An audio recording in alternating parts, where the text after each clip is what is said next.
Oh, you're here. Hello, my Austin Achieve readers. How are you doing today? Today is Thursday, May 14th, and guess what? We only have 11 days of school left after today. That totally blows my mind. Oh my God. So please try your hardest. Do the best that you can. We want to learn as much as possible before the school year is over. I know you can do it for 11 more days. So here we go. You guys know the routine. We're jumping on a new book right away. This one today is called Phoebe and Mr. P. And as you can see on the cover of the book, Phoebe is a bright, white, beautiful parrot. And Mr. P is sitting on the bench with a proper suit and little bow tie next to Phoebe. And it's kind of a funny story. So, Mr. P stands for Mr. Persnickety. Can you say that word? Persnickety? Good job. So, the word persnickety means that you are very particular. You pay attention to all the small details. So as you read, you're going to get to see whether this name, Mr. Persnickety, fits this character very well or not. So this book is a graphic text, and you guys are used to reading a lot of these kinds of books. It's set up almost like a comic book, where we have different frames that we read from left to right and top to bottom. And we know that as we go from one frame to another, that some time passes. And that's going to help us when we read this book today. All right, let's get into it. We're going to pass the title page. And we know the title page includes what? The title. Let's take a look. Right underneath, the author, the illustrator, and a picture. Usually it includes a picture. Interesting what's happening in this picture. This makes me want to read further and find out what's going on. So let's get into pages 2 and 3. Here we see that there's a bunch of pictures set up like the comic book structure that we just talked about. Underneath each picture, there is some text. That text is telling us what is happening. But also inside the pictures, there's important words too. We have thought bubbles that say what the person is thinking or saying. And we also have things that say the different sounds that's happening.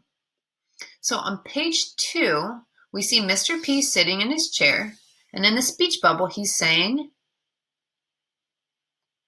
ho hum. You're right, he's just sitting there. Boop-a-doo.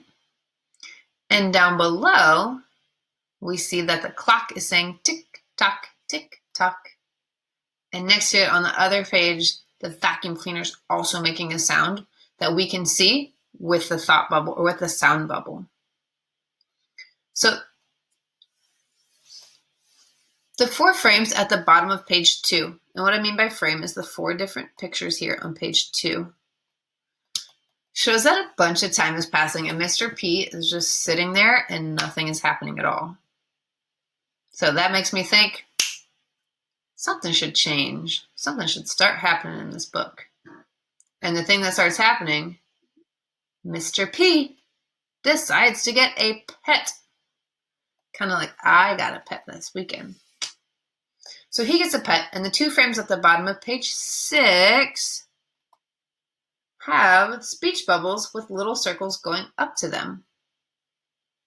So here is page 6 on the left side, over there.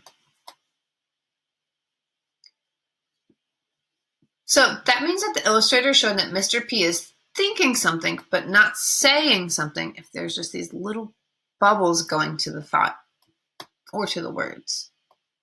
Notice the difference between the little bubbles going to that and what someone is saying out loud.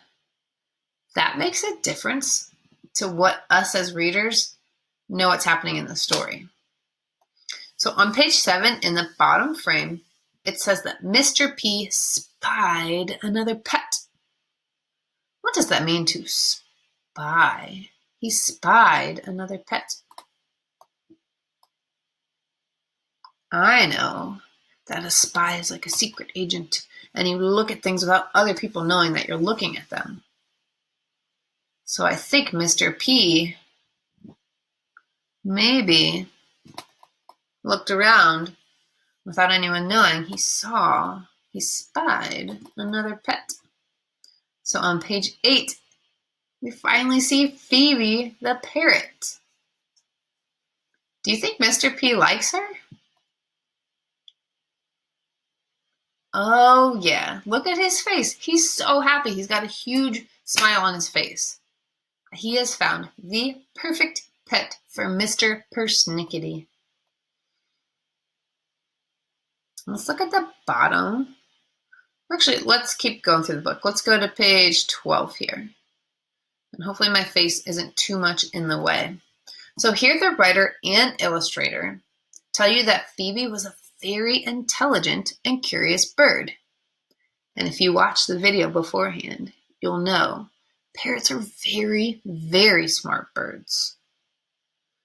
So it says that the bird was intelligent and curious.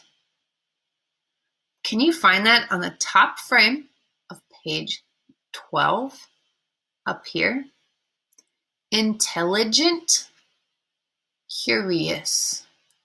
Boop, found intelligent. Boop, found curious. So keep those words in mind when you get to page 12. Let's say them out loud together. Ready?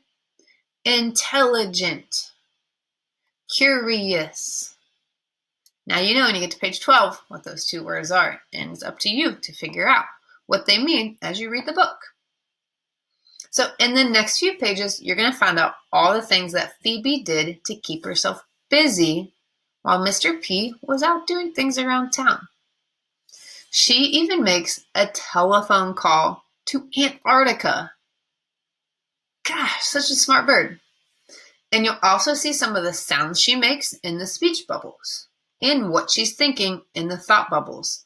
Remember the difference. So look carefully at the pictures because it's going to really help you out in understanding what's going on in the book. And also make sure you read all of the print below them too, because this is a cool book about Phoebe and Mr. P. After you're done reading, make sure that you answer the questions in college-ready complete sentences. And you know that means the sentence begins with a capital letter and it ends usually with a period. Unless you're asking a question, you put a question mark. Or if you're talking about big emotions, then we're going to put an exclamation mark. Okay, reach out to me, email me if you need help, and remember our tutoring session today. I miss you guys so, so much. Enjoy this book today, and I can't wait till I can see you again. Have a wonderful Thursday and an even better weekend. P.S. Tune into tutoring to see the puppy.